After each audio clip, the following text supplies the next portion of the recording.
Assalamualaikum warahmatullahi wabarakatuh. Kami dari kelompok 9, kami akan menjelaskan tentang biosecurity peternakan babi. Sebelumnya perkenalkan anggota kelompok kami adalah yang pertama Galih Gumilar, kemudian Dasa Agung Permana, dan terakhir adalah saya sendiri, Dewi Dia.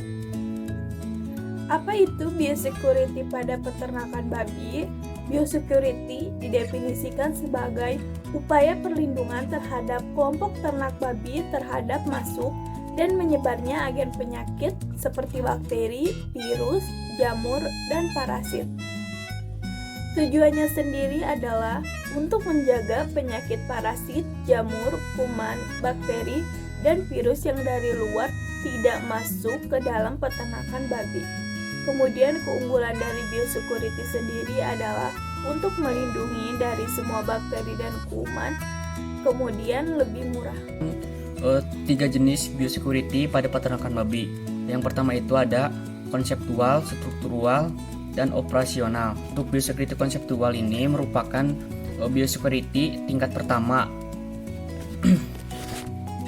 dan menjadi basis dari semua program pencegahan penyakit yang meliputi lokasi kandang. Nah, jadi lokasi kandangnya itu harus jauh dari permukiman. Mengapa harus jauh dari permukiman? Karena kalau misalkan ternak babi ini kan tingginya itu bau, jadi harus jauh dari permukiman. Nah, selanjutnya itu ada lokasi gudang pakan. Jadi kalau misalkan kita ingin ternak babi, kita harus mempersiapkan yaitu lokasi kandang, lokasi gudang buat pakan. Nah, selanjutnya yaitu lokasi jalan utama. Untuk lokasi jalan utama seharusnya harus dekat dengan jalan, karena kalau misalkan terlalu jauh dari lokasi jalan utama, maka kasihan dengan hewannya karena kepanasan untuk pengambilannya. Dan yang selanjutnya itu jarak antara pembibitan dan peternakan. Biosecurity struktural. Nah, biosecurity ini merupakan tingkat kedua yang meliputi dengan tata letak peternakan seperti pembuatan pagar yang benar. Nah, untuk pembuatan pagar yang benar untuk peternakan babi ini seharusnya yaitu memerlukan pagar yang kuat seperti dari bahan tembok maupun beton.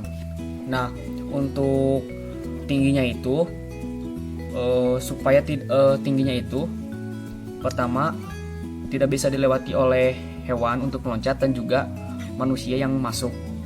Selanjutnya itu pembuatan saluran pembuangan.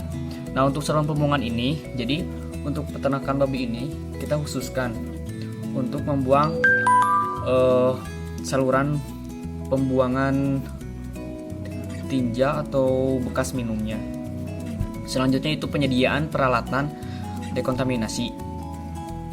Selanjutnya itu instalasi penyimpanan pakan. Nah, untuk penyimpanan pakan ini kita siapkan tempat untuk pakannya supaya dan tidak terlalu jauh dari peternakannya. Selanjutnya itu ruang ganti pakaian, ruang mandi, dan juga peralatan kandang. Nah, untuk yang terakhir itu biosecurity operasional. Nah, biosecurity operasional ini merupakan biosecurity tingkat ketiga yang terdiri atas prosedur manajemen untuk mencegah kejadian dan penyebaran infeksi dalam suatu peternakan. Nah, biosecurity operasional terdiri atas 3 hal, yaitu pengaturan traffic control, pengaturan dalam farm, dan desinfektasi. Nah, tindakan biosecurity memiliki 3 komponen utama, yaitu isolasi ternak dan lingkungan luar, pengawasan lalu lintas dalam peternakan, dan sanitasi. Selanjutnya, saya akan menjelaskan tentang proporsi tertinggi dari biosecurity yang berpengaruh positif terhadap keamanan peternakan dari penyakit menular. Yang pertama, peternak melakukan pergantian breeder atau induk betina secara berkala. Yang kedua, menggunakan unit terpisah untuk setiap induk babi. Yang ketiga, ada pintu masuk terpisah untuk setiap induk yang hamil atau bunting. Yang keempat yaitu menerapkan karantina pada babi yang baru dibeli atau baru datang.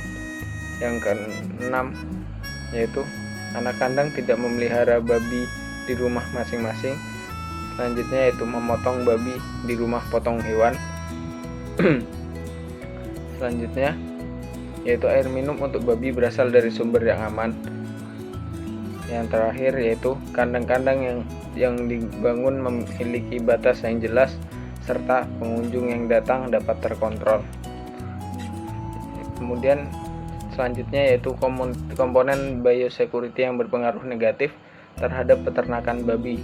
Yang diantaranya 1. Kandang peternakan yang dibangun dekat dengan peternakan skala kecil.